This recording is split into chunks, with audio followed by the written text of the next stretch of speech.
পুরী তো আমার কাছে সেকেন্ড হোম। যে শহরটার কথা মনে এলেই প্রথমেই চোখের সামনে ভেসে ওঠে জগন্নাথ মন্দির, তারপরেই আসে সি বিচ, আর তার সাথে সাথেই আসছে রাবড়ি, মালপোয়া, মোহনভোগ অ্যান্ড দ্য ওজি কাকাতুয়া। এই আমি কি আর কিছু মিস করলাম? অবশ্যই কমেন্ট করে জানিও তো। হোটেলে পৌঁছে প্রথমেই সপরিবারে চলে গেলাম পেঠা পরোটা আর ছানার জিলিপি খেতে।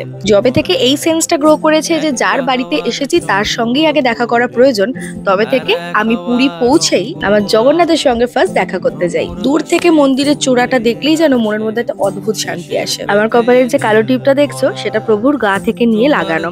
প্রথমবার পান্ডা দিয়ে পুজো দেওয়ার বেনিফিট আর কি। আমি যতবার যাই ততবারই এই সাউথ গেটের অপোজিটে রাবড়ির দোকানটাতে যেতে একদম ভুলি না। এখানকার রাবড়ি আর বৃন্দাবনের রাবড়ি আমার সবচেয়ে ফেভারিট। এবারে আমার দায়িত্বেই এতগুলো মানুষ এসেছে পুরী ঘুরবে বলে। এনাদেরকেও রাবড়ি খাওয়ানোর পর সবাই একটাই কথা বলেছে, বাবা বাবা। এই রাবড়ির সঙ্গে ছানা কখনো কম্বাইন করে খেয়েছো?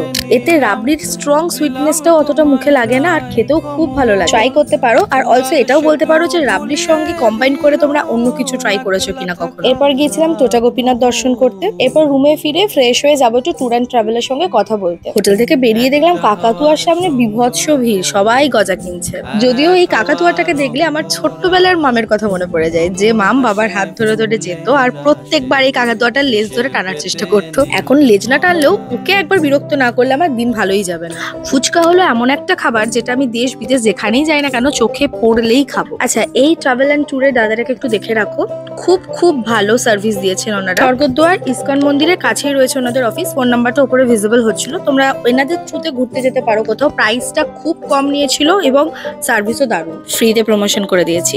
চলো এদের সাথে এবার আমরাও বাড়ি ফিরি।